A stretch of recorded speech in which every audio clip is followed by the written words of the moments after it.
Welcome and welcome back. This is day 30 of me vlogging and showing up for you. Day 30.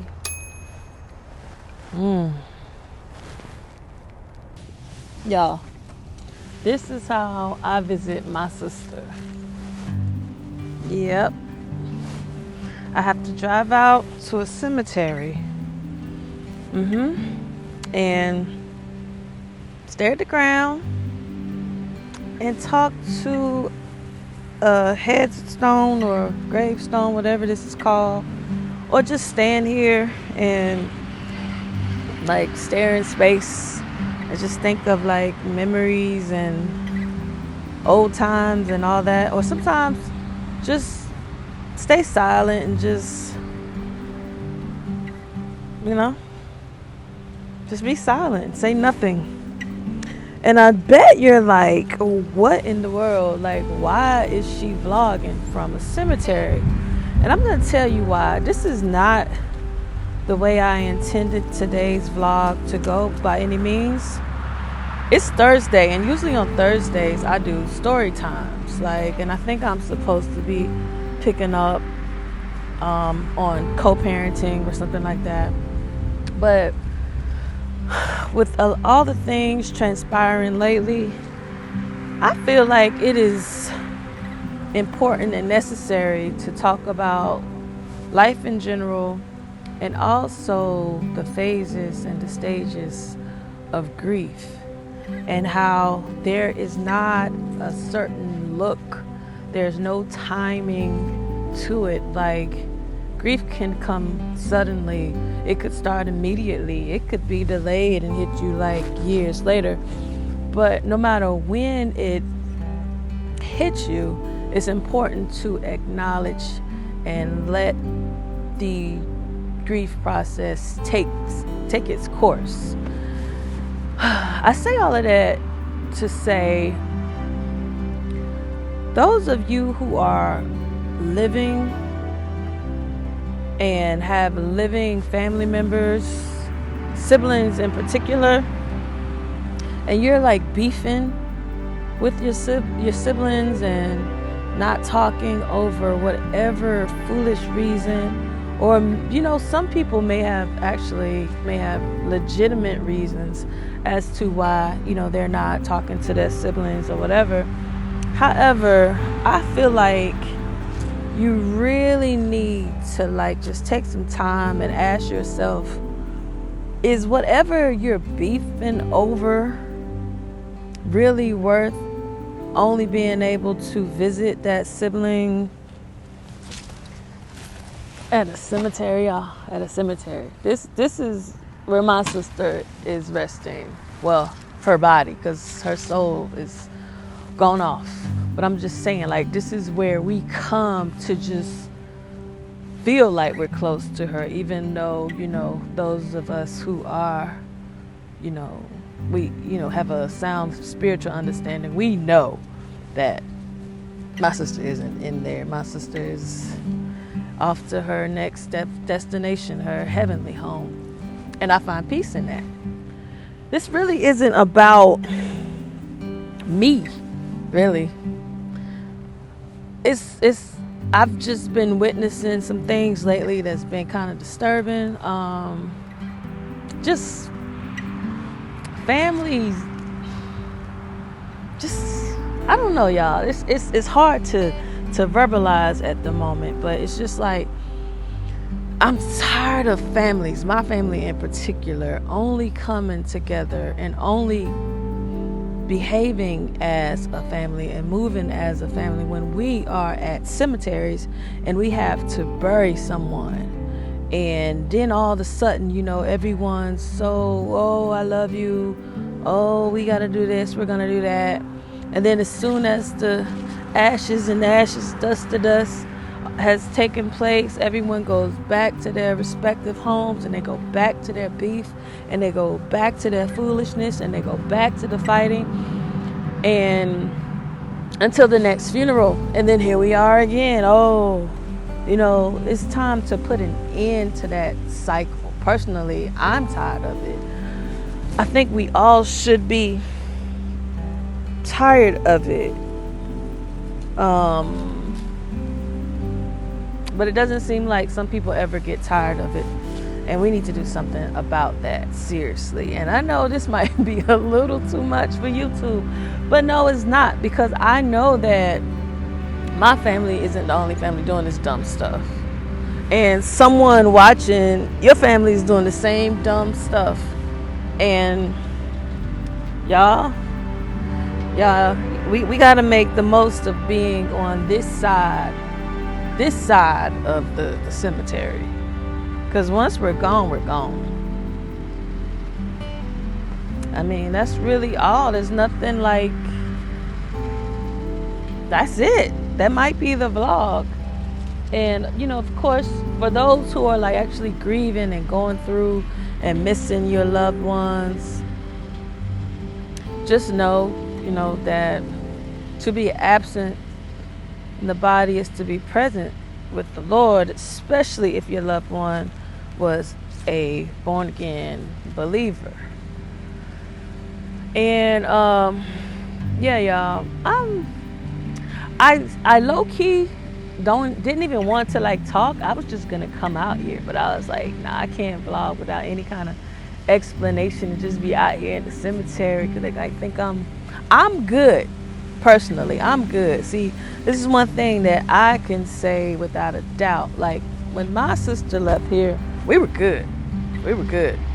So I don't have any regret. I don't have any shoulda, coulda, wouldas. I don't have anything that I'm holding on to that's tormenting me. And see, I wasn't going to get into this right now, but not only did I lose my sister, y'all, I also lost her youngest daughter, my youngest niece, like 2 months ago. It's a lot. And you would think with like 2 close funerals, like 2 close relatives, losing them back to back like that, that it would make people like just stop taking life for granted and let go of like little stupid stuff like squash beef and get together so that we won't be at another cemetery singing "This is for my homies." But that's not the case. I don't know, y'all. I don't know. I'm just doing my part. I'm always trying to be the peacemaker, but some people don't want peace. All our clocks are ticking, and we do not know when that time is going to expire. And why live with regret and just sadness and guilt and all those things when you have the time and opportunity now to just make amends and make things right? I mean, it's on you at the end of the day if you want to live your life just full of pain and sorrow and grief and dismay and all those things. That's on you, but why? What's the point? And what is the point of being right so much that you, I don't know, y'all.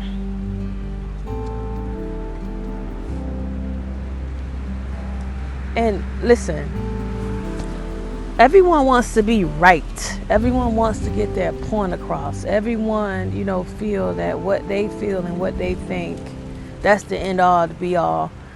And that is not true. Sometimes you have to just put all of that aside. Put your pride aside. Sometimes be right, but just be wrong. Just be wrong. Just squash it sometimes. Because at the end of the day, there is no prize for being right and like standing on business. Everybody's trying to stand on business about everything except business.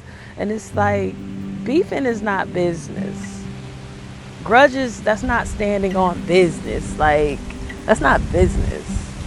Y'all need to reassess what standing on business really entails. Because it's crazy out here. This wind, y'all, this wind is like killer. I said killer at the cemetery. But no, seriously, y'all, this wind is is something else. So yeah, y'all, make amends. Stop beefing and stuff over dumb stuff. Stop seeing your family members at funerals.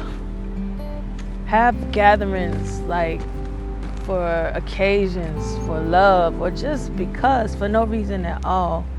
If you can, like if you're blessed and fortunate enough to pick up the phone and call your brother, call your sister, call your mom, call your dad, or whoever it is that you're beefing with or having differences with and haven't spoken to in forever, you should do that. Because once they're out here, let me show you. Once they are out here,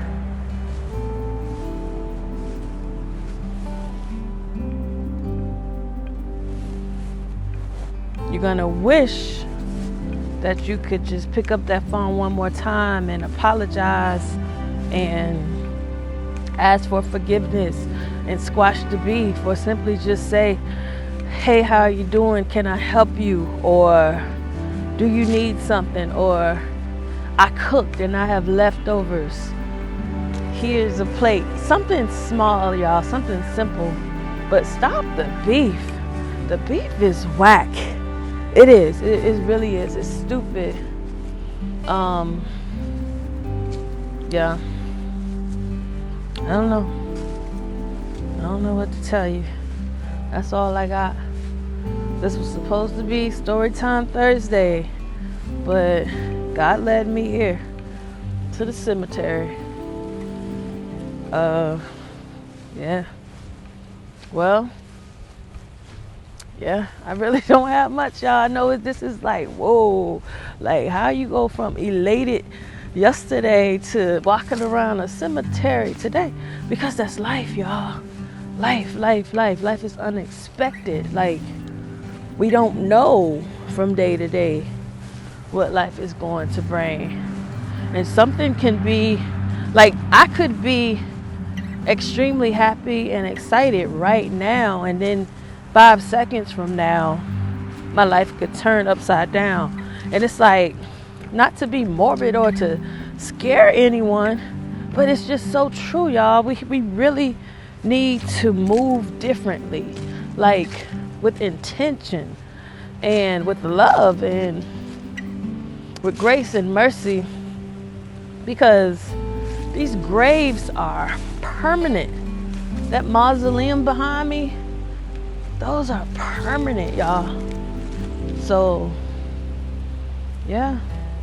I don't know who this is for other than the people that are on my heart, but I'm pretty sure this message would touch those that I have never met before.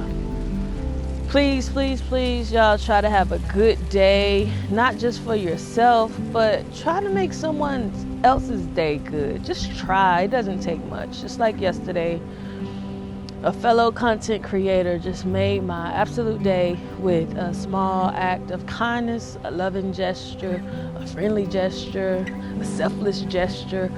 All of these things, y'all, like, I don't know, we gotta get it. The clock is ticking. The clock is ticking. So, do you want to be right, or do you want to be able to have a clear heart and conscience? Like, you have to make that decision. What's most important to you? Being right, having the last word, proving your point, standing on business, then losing that loved one and wishing, I wish I wouldn't have stood on business. Oh, I wish I would have apologized. Oh, I wish I would have answered that phone call. Oh, I shouldn't have said that. Shoulda, coulda, wouldas. Like, you have the opportunity to get it right today. You got the opportunity to fix it today. So fix it today, so you don't have to come stare at the ground at your sibling or at your loved one. Because mine, let me see if I can get her, it's right down there. Now I'm an only child. You know what I'm saying? Thank God. Like I said, my heart is good. Like my conscience is clear. We were on good terms. We had love and respect. We had our own unique relationship. Like we were never in each other's face every single day of the week. But if she needed me or I needed her, we were a phone call, a text, a drive away. So it's like,